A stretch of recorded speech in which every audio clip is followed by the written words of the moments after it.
दोस्तों आज मैथ्स के कुछ अहम और मोस्ट इंपॉर्टेंट क्वेश्चन को डिस्कस करने जा रहे हैं जो कि पास पेपर से भी लिए गए हैं और हमारे कुछ दोस्तों ने भी हमें वो क्वेश्चन सेंड किए थे कि इन क्वेश्चंस को भी समझाया जाए। बिस्मिल्लाहिर्रहमानिर्रहीम, अस्सलाम वालेकुम दोस्तों, मैं हूं ताज़ीम अहमद और आप देख रहे हैं how expert YouTube channel. Sindh police constable test preparation से related more informative video time to time आपको मिलती रहे तो वीडियो कर लें लाइक, चैनल को कर लें सब्सक्राइब, बेल आइकन पर जरूर प्रेस करें ताकि इस तरह की more informative video time to time आपको मिलती रहे। तो चलिए बढ़ते हैं वीडियो की तरफ। आज का क्वेश्चन नंबर 1 है हमारे पास, if 15 is 25% of a number find the number. अगर किसी नंबर का 25% जो है 15 होता है तो वो नंबर कौन सा है ये हमने बताना है। जिस तरह के परसेंटेज के टॉपिक में हमने इसका फॉर्मूला और इसके मोस्ट इंपॉर्टेंट और रिलेटेड क्वेश्चन जो है डिस्कस किए थे, अगर वो वीडियो आपने नहीं देखी तो लिंक इस वीडियो के डिस्क्रिप्शन में आपको मिल जाएगा, वहां से जाके उस वीडियो को भी देख सकते हैं। तो परसेंटेज का हमारे पास फॉर्मूला था कि नंबर को हम मल्टीप्लाई करते हैं परसेंटेज से तो हमारे पास आंसर आ जाता है। अब जिस तरह फॉर्मूला है उसी तरह हमने वैल्यू पुट करते चले जाना है। पहले चीज तो नंबर है, ठीक है जी। नंबर हमें पता नहीं है, नंबर हमने फाइंड करना है। हम यहाँ पे लिखेंगे n की जगह नंबर ही लिखेंगे, मल्टीप्लाई बाय परसेंटेज हमारे पास कितनी है 25% है तो 25% हम ऐसे ही लिखते हैं। अब आंसर क्या आएगा, आंसर 15 आ जाएगा। किस नंबर का 25% 15 होता है, यही क्वेश्चन है हमारे पास, यही हमने इक्वेशन बना दी। अब इसको सॉल्व कर लेंगे, नंबर की जगह n ऐसे ही आएगा। अब 25% परसेंट के साइन को हटाएंगे, कैसे हटाते हैं, डिवाइडेड बाय 100 करते हैं। परसेंटेज के साइन को हटाने के लिए डिवाइडेड बाय 100 कर लेते हैं, इज इक्वल्स टू हो गया हमारे पास 15। ठीक है जी, ये सिंपल हमारे पास सॉल्व हो गया। अब 100 यहाँ पे डिवाइड हो रहा है, इक्वल्स टू के उस तरफ जाएगा तो हो जाएगा मल्टीप्लाई। तो ये हमने 15 से 100 को कर दिया मल्टीप्लाई। अब इसको मल्टीप्लाई करेंगे तो क्या आंसर आएगा, n मल्टीप्लाई बाय 25 ऐसे ही लिखते हैं। 15 1s are 15 और 2 0 बच गए तो उनको ऐसे ही लिख देंगे, ये 1500 हो गया। अब 25 यहाँ पे मल्टीप्लाई हो रहा है, इक्वल्स टू के उस तरफ जाएगा तो हो जाएगा डिवाइड। हम कर लेते हैं डिवाइड, 1500 डिवाइडेड बाय 25 यहाँ था, नीचे आ गया, डिवाइड में आ गया। अब इसको डिवाइड कर लेते हैं, 25 1s are 25 और 25 6 टाइम करेंगे तो 150 आता है हमारे पास और 1 0 बच गया, इसको इसके साथ लिख देंगे। तो n इज इक्वल्स टू क्या आया हमारे पास 60। ठीक है जी, तो 60 वो नंबर है, अगर 60 का 25% लेते हैं तो वो हमारा 15 आंसर बनता है। तो वो नंबर हमने फाइंड करना था, नंबर आ गया हमारे पास 60। नेक्स्ट क्वेश्चन पे चलते हैं, क्वेश्चन नंबर 2 है हमारे पास, व्हाट इज 1/3 ऑफ 3 एक्सपोनेंट 6। इसका 1/3 के साथ क्या वैल्यू आएगी, तो हम लिख लेते हैं 1/3 का मतलब दोस्तों होता है 1/3। ठीक है जी, 1/3 का मतलब 1/3 है। ऑफ की जगह हमें पता है आता है मल्टीप्लाई और ये 3 एक्सपोनेंट 6 है तो इसको ऐसे ही लिखेंगे, 3 एक्सपोनेंट 6 लिख दिया। अब 3 के साथ कोई पावर नहीं है तो कौन सी पावर है, 1 है। 1 के साथ कोई साइन नहीं है तो कौन सा साइन है, प्लस का साइन है। 3 की पावर 1 है। अब ये डिनोमिनेटर में है, अगर हम इसे न्यूमिनेटर में लेके जाएं तो क्या होगा, नीचे जो इसकी पावर +1 है ऊपर आएगी तो वो -1 हो जाएगी। अब सिर्फ हम इसको डिनोमिनेटर से न्यूमिनेटर में लेकर आ गए, बाकी वैल्यू और साइन ऐसे ही आएगा। मल्टीप्लाई की जगह मल्टीप्लाई ही आया, 3 एक्सपोनेंट 6 ऐसे ही आया। अब यहाँ पे जब कोफिशिएंट सेम हो जाते हैं तो पावर क्या हो जाती है, ऐड हो जाती है। ठीक है जी, अब कोफिशिएंट 2 है तो कोफिशिएंट हम 1 लिख लेते हैं। अब इनकी पावर क्या होगी, ऐड हो जाएगी, -1 ऐसे ही लिखा और यहाँ 6 जो है ये +6 इसके साथ आ जाएगा। ठीक है जी, कोफिशिएंट सेम होता है तो पावर्स ऐड हो जाती हैं। अब यहाँ पे क्या वैल्यू बचेगी हमारे पास, -1 + 6 करेंगे तो बचेगा 5, प्लस का 5 बच गया, 3 एक्सपोनेंट 5 ये हमारा आंसर हो जाएगा। इस तरह कुछ बेसिक इंफॉर्मेशन, बेसिक क्वेश्चंस की हम प्रैक्टिस करते चले जाएंगे तो हमारे लिए आसानी पैदा होती जाएगी। नेक्स्ट पे चलते हैं, क्वेश्चन नंबर 3 हमारे पास, ये भी दोस्तों पास्ट पेपर में क्वेश्चन आया हुआ है और इस तरह का क्वेश्चन मजीद इस एग्जाम में भी आ सकता है। If a car travel 120 miles in 2 hours, how far will it travel in 3 hours at the same speed. अगर एक कार है वो 120 माइल की स्पीड से 2 घंटे में सफ़र तय कर रही है तो कितना ट्रैवल वो करेगी 3 घंटे में। इसके 2 मेथड है, पहले तो सिंपल जो शॉर्टकट वाला है वो मैं आपको बता देता हूँ। पहला मेथड हमारे पास है, अब देखें 120 माइल्स वो कवर कर रहा है कितने में, 2 घंटे में। ठीक है जी, यहाँ पे हमने टाइम लिख दिया, ये 2 आवर्स में 120 माइल कवर कर रहा है। तो एक में कितना करेगा, अगर 2 को मैं 1 कर देता हूँ, हाफ कर देता हूँ, तो 120 का भी मैं हाफ कर देता हूँ, तो वो हो जाएगा 60। यानी 1 घंटे में वो 60 माइल ट्रैवल कर रहा है, 2 घंटे में फिर वो 120 माइल कवर करेगा। तो 3 घंटे में कितना करेगा, 3 घंटे में 60 + 60 120, 120 + 60 180 माइल्स। ये 180 हमारा आंसर आ गया। अब देखें, इस तरह से भी आप आंसर निकाल सकते हैं, लेकिन अगर यहाँ पे आपको 3.5 आवर्स दिए जाए या 3.25 आवर्स दिए जाए तो उस वक्त फिर आप कैसे करेंगे। ये तो सिंपल नंबर था, डेसिमल में नहीं था, 1 2 3 था, तो हमने आसानी से इसका आंसर निकाल लिया। लेकिन चेंज आ जाती है वैल्यू तो हमें उसका आंसर निकालने में मुश्किल पेश आती है। तो हमें मेथड पता होना चाहिए, हमने शॉर्टकट ही सिर्फ नहीं सीखना, हमें मेथड भी सीखना है।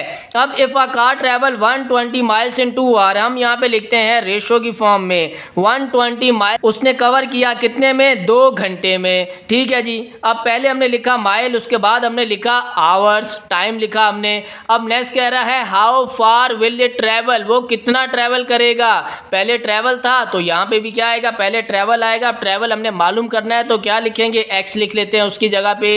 अब आगे रेशो का साइन ऐसे ही आया, 3 घंटे में। अब टाइम तो दिया हुआ है, यहाँ पे भी टाइम दिया हुआ था, अब यहाँ पे टाइम दिया हुआ है तो हम लिख लेते हैं 3 घंटे में। 120 माइल्स वो 2 आवर्स में कर रहा है, तो कितने माइल्स वो करेगा 3 घंटे में। अब देखिए, रेशियो एंड प्रोपोर्शन के क्वेश्चंस में जैसा कि हमने पहले समझा था कि पहले वाला रेशियो देखना है और प्रोपोर्शन के, ये प्रोपोर्शन का साइन है, प्रोपोर्शन के बाद वाला रेशियो भी देखना है। अगर बाद वाली वैल्यू बढ़ रही है, ठीक है जी, अब यहाँ पे देखें 2 आवर्स से और यहाँ पे बढ़ के 3 आवर्स हो गए, तो ये क्या हो रही है, वैल्यू बढ़ रही है। ठीक है जी, और जब वैल्यू बढ़ रही होती है तो फिर क्या होता है, मीन टू मीन और एक्सट्रीम टू एक्सट्रीम मल्टीप्लाई होता है। ये दोनों वैल्यू अंदर वाली मीन कहलाती हैं और बाहर वाली वैल्यू जो है ये एक्सट्रीम कहलाती हैं। ये हमारे पास ये भी हमें पता चल गया इस क्वेश्चन में, मीन टू मीन मल्टीप्लाई होता है और एक्सट्रीम टू एक्सट्रीम मल्टीप्लाई होता है। तो हम इसको कर लेते हैं मल्टीप्लाई, 2x से मल्टीप्लाई होगा, हमने लिख दिया 2 × x, प्रोपोर्शन की जगह दोस्तों आ जाता है इक्वल्स टू, और एक्सट्रीम को एक्सट्रीम से मल्टीप्लाई कर लेते हैं 120 × 3। ठीक है जी, लेकिन अगर दूसरे केस में यहाँ पर 3 है और यहाँ पे 2 है, वैल्यू कम हो रही है, तो फिर क्या होता है, मीन टू एक्सट्रीम मल्टीप्लाई हो जाता है। ये वाला मीन बाहर वाले एक्सट्रीम से मल्टीप्लाई हो जाएगा, ये वाला मीन इस वाले एक्सट्रीम से मल्टीप्लाई हो जाएगा। लेकिन अब पहली वैल्यू कम है, दूसरी बढ़ रही है, तो फिर क्या करेंगे, मीन टू मीन ही करेंगे और एक्सट्रीम को एक्सट्रीम से ही मल्टीप्लाई करेंगे। ठीक है जी, अब ये कॉन्सेप्ट हमारा क्लियर हो गया। 2 × x करेंगे तो आता है 2x और 120 × 3 करेंगे, 3 0s are 0, 3 2s are 6, 3 1s are 3, ये हो गया 360। अब 2x के साथ मल्टीप्लाई हो रहा है इक्वल्स टू के उस तरफ जाएगा तो हो जाएगा डिवाइड, हम कर लेते हैं इसको divide, 360 divided by 2, 2 1s are 2 और 2, अब ऊपर हमने 3 है, 2 1s are 2, 3 को किया 1 यहाँ कैरी चला गया, 16 हो गया, 2 8s are 16 और 0 बच गया, 0 इसके साथ लिख देंगे। तो x इज इक्वल्स टू हमारे पास क्या वैल्यू आई, 180 180, ये हमारे पास वैल्यू आ गई 180 माइल्स ट्रैवल होगा 3 घंटे में। ठीक है जी, जिस तरह के यहाँ के हमने शॉर्टकट निकाला था, 3 घंटे में 180 माइल्स को कवर करेगा, इसी तरह यहाँ पे वैल्यू आई। लेकिन मेथड इस तरह से आपको पता होनी चाहिए, तो आप हर तरह का क्वेश्चन वैल्यू किसी भी तरीके से दी गई हो, आप आसानी से उसको सॉल्व कर सकेंगे। नेक्स्ट क्वेश्चन पे चलते हैं। क्वेश्चन नंबर 4 है हमारे पास, Riyaz age after 15 years will be 5 time his age 5 years back, what is the present age of Riyaz. Question में कहा जा रहा है कि रियाज की एज जो है 15 साल के बाद 5 टाइम्स बढ़ जाएगी, जो अभी उसकी एज 5 साल पहले थी उससे। What is the present age of Riyaz, अब रियाज की एज कितनी है, 15 साल के बाद 5 टाइम एज उसकी बढ़ जाएगी, जो कि 5 साल पहले उसकी एज थी, उस एज से। तो अब देखिए, एज के जिस तरह के क्वेश्चन आते हैं ये बहुत अक्सर एग्जाम में रिपीट होते हैं। एज प्रॉब्लम के क्वेश्चन, इसमें अक्सर स्टूडेंट कंफ्यूज रहते हैं। जिस तरह के एज प्रॉब्लम से रिलेटेड भी हमने टॉपिक सीखा, उस वीडियो का लिंक भी मैं इसी वीडियो के डिस्क्रिप्शन में दे दूंगा, ताकि आप आसानी से एज प्रॉब्लम के क्वेश्चन को भी कवर कर सकें। किसी भी तरह का क्वेश्चन आए, आप उस क्वेश्चन को आसानी से सॉल्व कर सकेंगे। अब इस क्वेश्चन को सॉल्व करके देखते हैं। ये पास्ट पेपर का क्वेश्चन है। रियाज की एज जो है 15 साल बाद 5 टाइम्स बढ़ जाती है। पहले तो हम यहाँ पे सबसे पहले लेट करते हैं कि रियाज की एज अभी कितनी है। तो हम लेट करते हैं रियाज एज जो है अभी उसकी एज x है, क्योंकि हमें उसकी एग्जैक्ट एज नहीं पता तो हमने x लेट कर ली। अब x लेट करने के बाद जैसी कि स्टेटमेंट है वैसी ही हमने इक्वेशन बनानी है। शुरू में कहा जा रहा है Riyaz age after 15 years will be 5 times. अब रियाज की एज 15 साल के बाद 5 टाइम्स हो जाएगी, तो ये उसकी एज है। हम पहले इसको कर देते हैं 15 साल के बाद, ठीक है जी, ये हमने कर दिया 15 साल के बाद। अब नेक्स्ट कहा जा रहा है 5 times his age 5 years back, 5 साल पहले। अब यहाँ पे हम उसकी एज लिखते हैं और 5 साल पहले चले जाते हैं। कहा जा रहा है कि 5 साल पहले जो उसकी एज थी उस एज का 5 टाइम्स वो बढ़ गया है, बढ़ जाएगा। तो हम यहाँ पे लिख देते हैं 5 साल पहले 5 टाइम्स उसकी बढ़ जाएगी। 5 टाइम्स मतलब 5 से मल्टीप्लाई। अब ये दो हमारे पास इक्वेशन आ गई, हम इसको कर लेते हैं एक दूसरे के बराबर।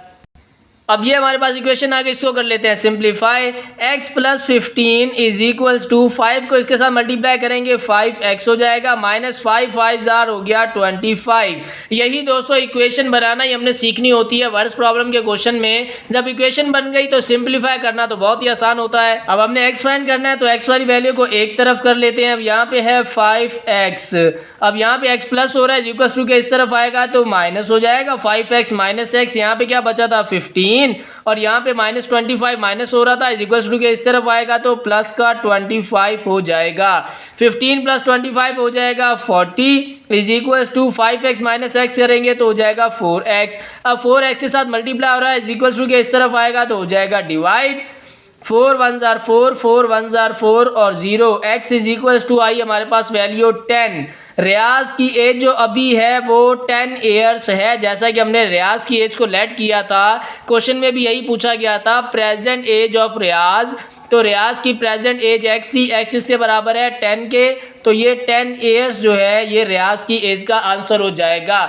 जैसे कि मैंने पहले वीडियो में आपको बताया था कि इस वीडियो में भी बता देता हूं कि अगर आपको मैथ से रिलेटेड किसी भी क्वेश्चन में कोई प्रॉब्लम आती है या कहीं और से भी आप कोई क्वेश्चन से किसी बुक से तैयारी करते हैं, कोई क्वेश्चन आपको समझ में नहीं आता तो आप वो क्वेश्चन हमें सेंड कर सकते हैं। उन क्वेश्चंस को हम इंशाल्लाह डिटेल के साथ डिस्कस करेंगे ताकि बाकी स्टूडेंट्स को भी इसका फ़ायदा पहुंच सके। नेक्स्ट और इस वीडियो के लास्ट क्वेश्चन पे चलते हैं। क्वेश्चन नंबर 5 है हमारे पास। If 16 men can build a house in 20 days, in how many days 8 men build it? अब 16 लोग हैं, 16 आदमी हैं जो कि 20 दिन में एक घर बनाते हैं। अब कितने दिनों में 8 आदमी उस घर को बनाएंगे? तो जिस तरह क्वेश्चन है उसी तरह की इसकी स्टेटमेंट बना लेंगे। जिस तरह के पहले हमने ऐसा क्वेश्चन किया रेशियो एंड प्रोपोर्शन की फॉर्म में, उसी तरह इस क्वेश्चन को कर लेते हैं। पहले हमें मैन दिया हुआ है तो हम लिख लेते हैं 16 मैन जो है वो कितने दिनों में घर को बना रहे हैं, 20 दिनों में। हम लिख लेते हैं 20 दिन। ये पहली स्टेटमेंट आ गई। दूसरी स्टेटमेंट पे चलते हैं, प्रोपोर्शन का साइन लगाते हैं। दूसरी स्टेटमेंट क्या है, in how many days, in how many days कितने दिनों में 8 आदमी कंप्लीट करेंगे। अब क्योंकि पहले हमारे पास आदमी है तो हम क्या लिखेंगे, पहले हम आदमी लिखेंगे 8 मैन्स हमने लिख दिया। अब उसके बाद कह रहे हैं कितने दिनों में, दिन हमने बाद में लिखा था 20 डेज। अब यहाँ पे दिन हमें नहीं पता, हम लिख लेते हैं x। In how many days यहाँ पे उसकी जगह x लिख लिया क्योंकि हमें ये मालूम करना है कितने दिनों में। अब जैसा कि उस क्वेश्चन में हमने सीखा था कि अगर पहली वाली वैल्यू, पहले वाला जो रेशो है और दूसरे वाला जो रेशो है अगर वो बढ़ रहे हैं, लेकिन यहाँ पे 16 मैन थे। अब नेक्स्ट वैल्यू में क्या हुआ, नेक्स्ट रेशो में 16 से कम हो गए, 8 हो गए। तो क्या हुआ, यहाँ पे तो बढ़ रही है वैल्यू लेकिन यहाँ पे वैल्यू क्या हो गई, कम हो गई। 8 मैन हो गए, 16 मैन से 8 मैन हो गए तो कम हो गई। तो क्या होगा, मीन टू मीन मल्टीप्लाई नहीं होगा, मीन टू एक्सट्रीम मल्टीप्लाई होगा। बीच वाली दोनों वैल्यू मीन कहलाती हैं, बाहर वाली दोनों वैल्यू एक्सट्रीम कहलाती हैं। तो हमने क्या करना है, एक मीन को एक एक्सट्रीम से मल्टीप्लाई करना है। इस एक मीन को एक एक्सट्रीम से मल्टीप्लाई करना है। हम इसको डायरेक्टली कर लेते हैं। मल्टीप्लाई कितना आसान हो जाएगा हमारे लिए, टाइम भी सेव हो जाएगा।